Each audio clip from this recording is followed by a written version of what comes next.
হ্যাঁ, ব্যাপারটা একটু হালকা হলো। সবাই টিভি বা মোবাইলের দিকে চোখ রেখেই বসেছিলে। হ্যাঁ, আমি জানি ব্যাপারটা যে সাউথ আফ্রিকা আর ওয়েস্ট ইন্ডিজের মধ্যে কে জিতবে যে এই বিষয়টা, মানে রান রেটের বিষয়টায় থাকতে থাকতে সবাই এখন না ক্যালকুলেট করতে বসে গেছে। দেখো ভাই, ক্যালকুলেশন একটু দূরে করো, সিম্পল সোজা সাপটা হিসাব, সেটা হচ্ছে সাউথ আফ্রিকা আর ওয়েস্ট ইন্ডিজের মধ্যে ওয়েস্ট ইন্ডিজ যদি জিতে যেত তাহলে ভাই গল্প ছিল। যেহেতু এখানে সাউথ আফ্রিকা ম্যাচটা জিতেছে, তো সে জায়গায় ভাই একটু ব্যাপারটা হালকা হবে ইন্ডিয়ার পক্ষে সেমিফাইনালে যাওয়ার। এবার ইন্ডিয়ার পক্ষে হালকা মানে অল্প হালকা, যে বিশাল কিছু তা নয়, কিন্তু পরপর দুটো ম্যাচ কিন্তু জিততে হবে। এই যে জিম্বাবুয়ের সঙ্গে ম্যাচটা আছে সেটা তো জিততেই হবে, পরের ম্যাচটাও জিততে হবে, তবে গিয়ে মানে কোনো ঝামেলা থাকবে না। আর যদি তুমি বলো যে হচ্ছে না এইসবের বিষয়ে থাকবো না, হেরে গিয়েও আমরা চলে যাবো সেমিফাইনালে, তাহলে তো ওই রান রেটের বিষয়টা তো ওইটা তো থাকবেই।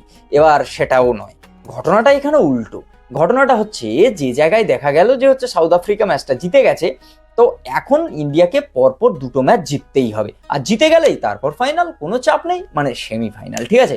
আর তাহলে এতক্ষণ পর্যন্ত যে চাপটা ছিল যে ওয়েস্ট ইন্ডিজকে নিয়ে, তো সেই চাপটা মোটামুটি একটু হলেও কম হয়েছে, কিন্তু এতটাও কিন্তু কম হয়নি। এবারে সূর্যকুমার যাদবের দল কি করবে সেটা দেখার পালা। এবারেও যদি হচ্ছে সেই এসে যদি আজকেরও ডেটে যদি হচ্ছে তোমার এক্সপেরিমেন্টাল বিষয়টা চলে, আবার যদি ঘেঁটে ঘ হয়ে যায়, না যারা হচ্ছে বড় বড় রিসার্চার বলো বা আমাদের এক্সপার্টরা বলছে যে 300-র উপরে যদি হচ্ছে রান করে জিম্বাবুয়ের বিরুদ্ধে যদি জিতে যায়, তাহলে আরো রান রেটের একটা বিশাল বড় একটা পাহাড় নিয়ে ইন্ডিয়া থাকতে পারবে।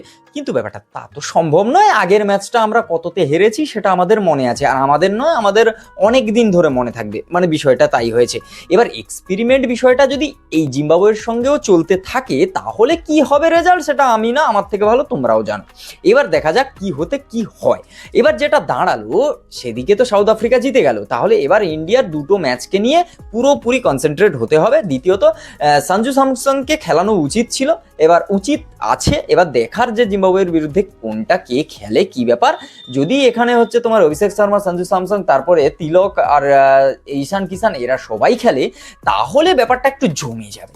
এবার যদি না খেলে, দু একজনকে বসিয়ে যদি এদিক ওদিক করা হয়, যদি ভাইস ক্যাপ্টেন আকসারকে যদি না নিয়ে আসাও হয়, তাহলে কিন্তু আর একটু চাপ রয়েছে।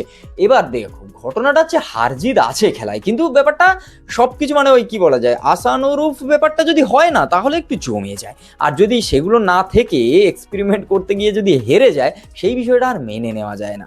এবার দেখার যে ইন্ডিয়ার কি হতে চলেছে ভাই। পরপর দুটো ম্যাচই জিততে হবে সেমিফাইনালে যেতে গেলে। দেখা যাক কি হয়। ততক্ষণের জন্য like, comment, share and subscribe my YouTube channel. Cricket ভালো লাগলে ফেসবুক পেজ থেকে দেখে থাকলে পেজটাকে ফলো করো, আর নতুন হলে সাবস্ক্রাইব করো ইউটিউব চ্যানেলে। দেখা হচ্ছে পরের ভিডিওয় ইন্ডিয়া জিম্বাবুয়ের খেলার রেজাল্ট নিয়ে। চলো, টাটা।